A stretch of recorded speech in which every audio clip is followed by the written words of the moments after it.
morning, good afternoon, and good evening from whichever part of the world that you're watching from. And welcome to this World Water Week's talk show, which is all about finding peace under the surface. We'll be diving deeper into conjunctive management of surface and groundwater.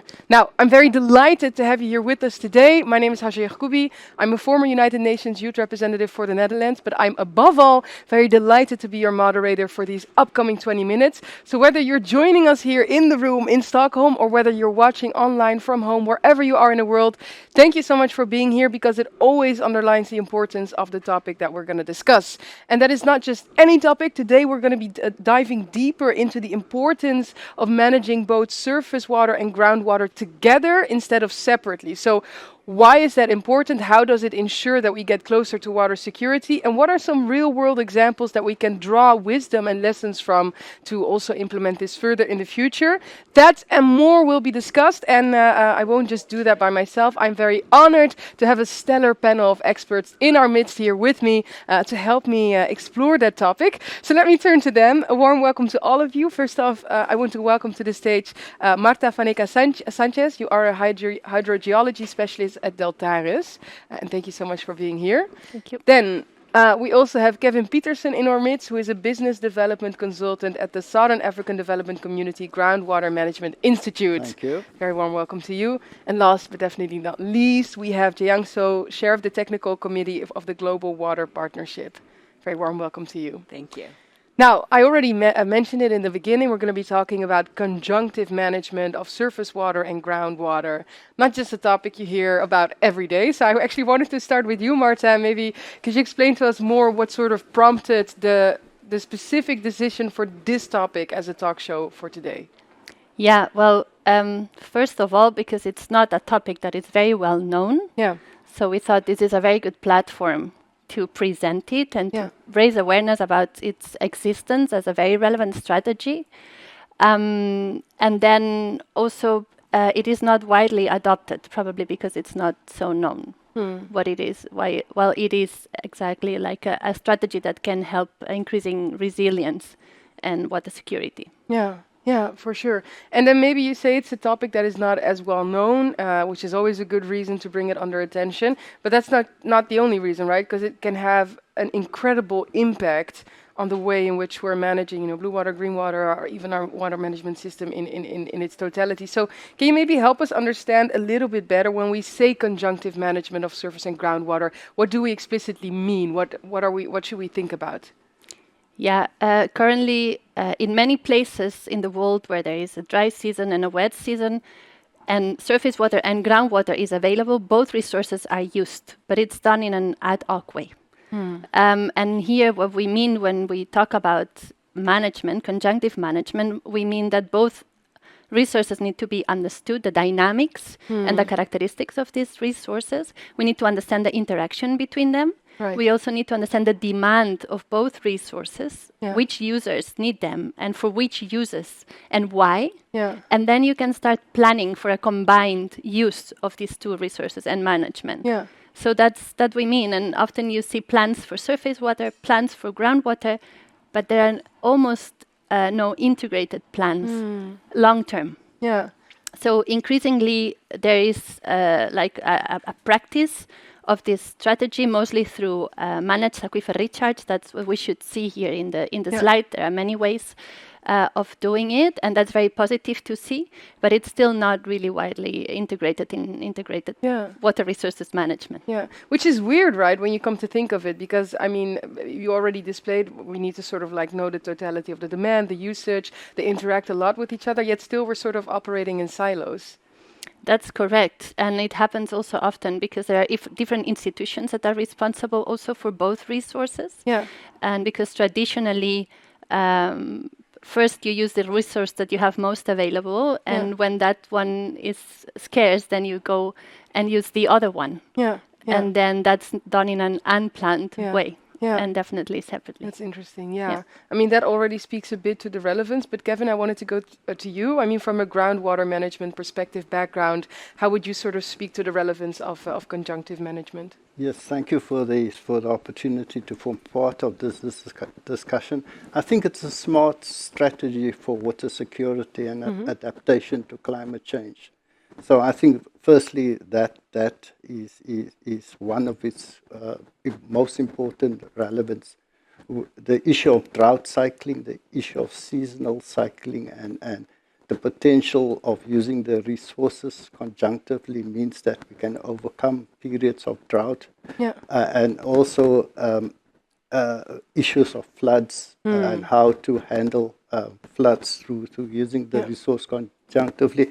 And I think it also speaks to, if we do the assessments in partnership, it means that we avoid double counting, so that we can understand our resources more. Because if we do it from a groundwater perspective and a surface water perspective, we kind of take on both sides the overlaps into account, and we may overestimate the available resources. And I think lastly, the issue of it may be the least cost option in terms of that you potentially could implement as a water resource option. Yeah, but that's a good point, and it also speaks to the importance, even in our own benefit, sort of finding each other and making sure that we're doing the collective work, because otherwise, as you say, that's a big risk, overestimating the availability that's out there. We all know that. Yeah.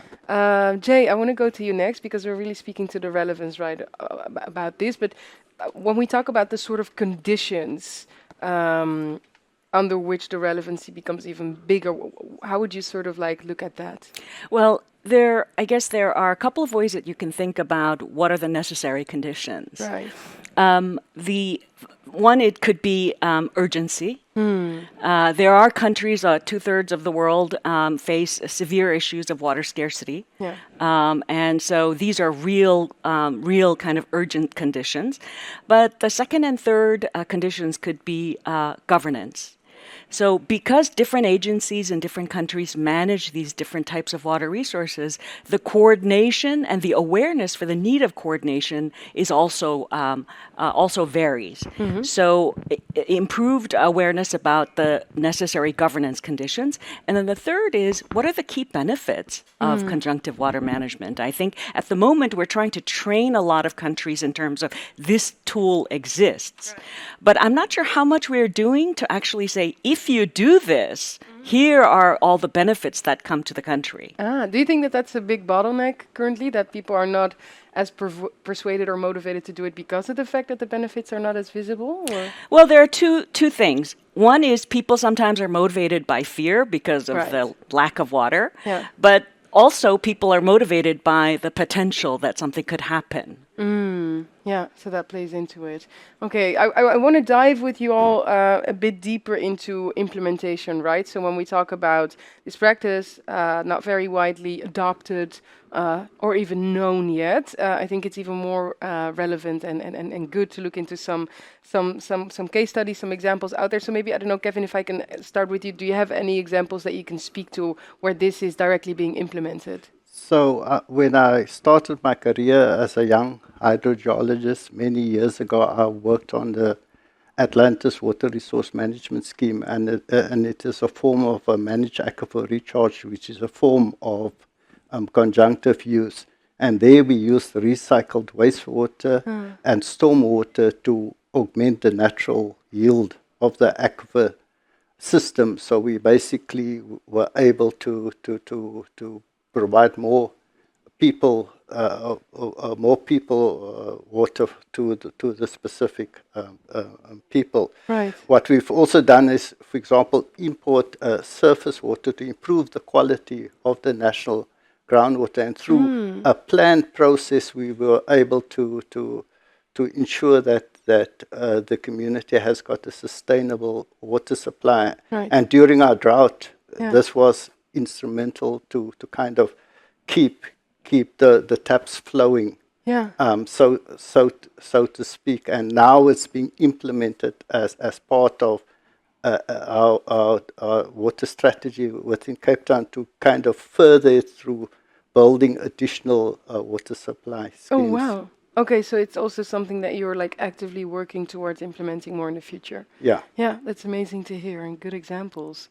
Jay, would you have any examples of implementation that you can speak to? Sure, a couple of examples. In the western part of the United States, which has suffered quite a significant trend of droughts and lack of water, there are many states that are implementing conjunctive water management through a lot of coordination and management about the local and county agencies. Let's go farther east to Asia. Yeah. So in South Asia, GWP, along with partners of the government of Bangladesh, IMI, and the USAID, has implemented the Bangladesh Conjunctive Water Management Project, which is called Built Water Storage. And there are three components of this project. One is first education, and education on the demand side. What are the different uses of water? Because it's urban water, rural water, agriculture, and other types of household water. Right. So we have to first educate the demand side, the customers. When do they need the water, and how much water do they need, and are they tracking this information? The second is training for government officials that need to actually model the availability of water, as well as how these the geologic conditions where the water is. The third is Bangladesh is surrounded by rivers that flow into other countries. So understanding of transboundary water management. Right. So these three components work on knowledge awareness, demand management, and training and capacity building. I love that. And then one final example is from my country, which is South Korea. South Korea has taken an extreme example in governance, where one ministry is responsible for all the water resources in the country. Surface water, groundwater. And in the past, it used to be responsible for water quantity only. But recently, about 3 years ago, they have consolidated so that one ministry is responsible for both water quantity and water quality. Oh, wow. But was the direct motivation also wanting to sort of like silo the entire topic? Because there's a direct water security situation. Yeah. So South Korea is flooded every summer, but 90% of the water that comes in through the rain just goes straight into the ocean. So they wanted to capture some of this, store it, and use it. And therefore, conjunctive water management was just a necessity for the country. Yeah, that's amazing that they were able to do that. Thank you so much, because I was riding along with you. So education, making sure that you're also indeed, are they able to track it on the demand side, availability, and also that transboundary management, that's an interesting one, because it also speaks to, the importance of collaborating that you touched upon earlier, Kevin. Marta, would you have any examples of implementation? Yeah, and then I'll take you to another part of the world, then to South America. It's an example in Chile. It is well known that in the last 13 years, Chile has been going through a very long drought and severe drought, and that many reservoirs, mostly in the northern part, are now really empty. And what happens in these situations is that they start extracting groundwater to supply, of course, a demand that cannot be covered by the surface water. And there you see that the organization that it's responsible for managing the reservoir, they mostly manage it based on preventing flooding and distributing the water for the agriculture, mining, the city. But now they realize that they should also take the opportunity to manage that reservoir so that when there is an excess of water, that can be infiltrated, so that they combine the management of the reservoir with the management of the groundwater.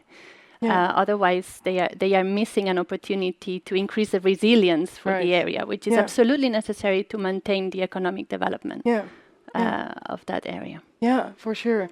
I mean, if I listen to all these examples, and I could imagine that people listening in are thinking the same, they're good examples. They show the effectiveness. They show the impact that you can have. But then the only question that is still remaining in my mind is like, why are we not doing it so massively on such a large scale yet? So if I would sort of ask the question, what is needed to accelerate the implementation? If we talk about governance, finance, I don't know, maybe from the Global Water Partnerships perspective, is that something you could speak to, Jay? Yeah, I think awareness awareness is very an important part. And just to come back to Marta's opening comment, actually the concept of conjunctive water management has always been there. So this is not something new. So really the question that we're all asking is then why isn't it more widespread? Why isn't it? Well, very human issues such as governance. Right. Every water department in every country has their own plan, their own budget. And therefore, even though they can coordinate, they're not really able to actively manage kind of as a single integrated resource. Right. And I think that's one of the kind of the key constraints. Yeah. But it's also important to note that you don't need to merge agencies. Okay. They just have to be able to coordinate on a very, very close basis. Level. And I mean, that is something that could give some hope, right? Because of course it takes time to, I mean, you could merge, but indeed that's something that takes time. So that close coordination is an element of it. And with regards to finance, is there something at play there? Or would you say that that the biggest bottlenecks aren't located in financial issues there? So finance is a very interesting angle to this. As Kevin mentioned, if you do conjunctive water management well, you could actually save money. Yeah. Because you don't actually have to build a lot of unnecessary water storage. Right. Yeah. In many countries, water storage was originally conceived as we just need to have water available for anybody and everybody who needs it in our country. Yeah. But with conjunctive water management, you're actually able to match water storage with water demand. But of course, in many countries, you do need to add additional infrastructure. Right. So finance really depends on the existing conditions and the kind of plans that are being made by the agencies in the country. Yeah. Kevin, I see that you're nodding. Is that something that resonates? Yeah. Could you maybe talk to the challenges or factors that you sort of identify that hinder? Well, it's a mindset change really, because when we were doing the research work for the Windhoek artificial recharge scheme, and we were sitting there with the town engineer, and we showed to him the amount of water that evaporates out of the dam is twice the amount of water that the city needs.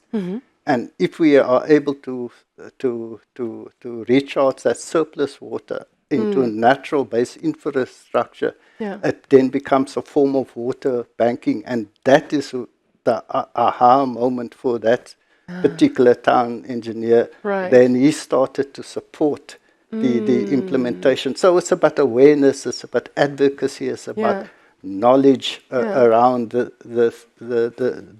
advantage of it, but it also requires institutional building and also policy and regulations to support the different processes. Yeah, I love that, because these are all such tangible, in a way, or actionable things, I can say, because we're almost approaching the end of this talk show, but not before I want to ask you all, indeed, what is it that we can do? I mean, we're here together in Stockholm, and whether you're watching online and you're here with us in spirit, or, you know, the actual people that are seated in front of us, we're all part of the so to say, global water community. And I mean, if you talk about awareness, advocacy, governance sort of shifts that need to be made, what is something that each and every one of us can do when we go back to our work, our everyday work after the World Water Week is over here? Is that something that you could all shortly, briefly speak to?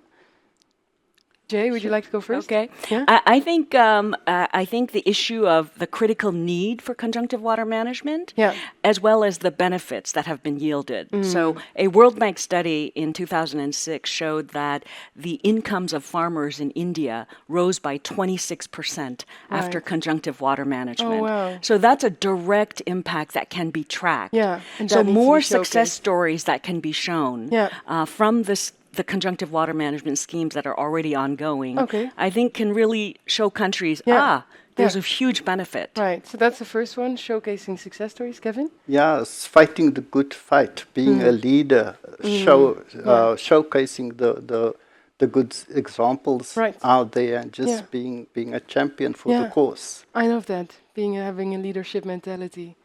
Marta? Yeah, I would make a call, let's say, to governments and financing agencies, NGOs. If you're planning a project, an initiative, a program in an area where both resources are available, either used or not, because climate can change the way we're using the resources now, then include in the in the definition of the project, the terms of reference, at least to evaluate the potential of this strategy to increase resilience. I think that should be done more widely than it's done nowadays. Already, and that's a super tangible one, right? I mean, there's no excuse, folks.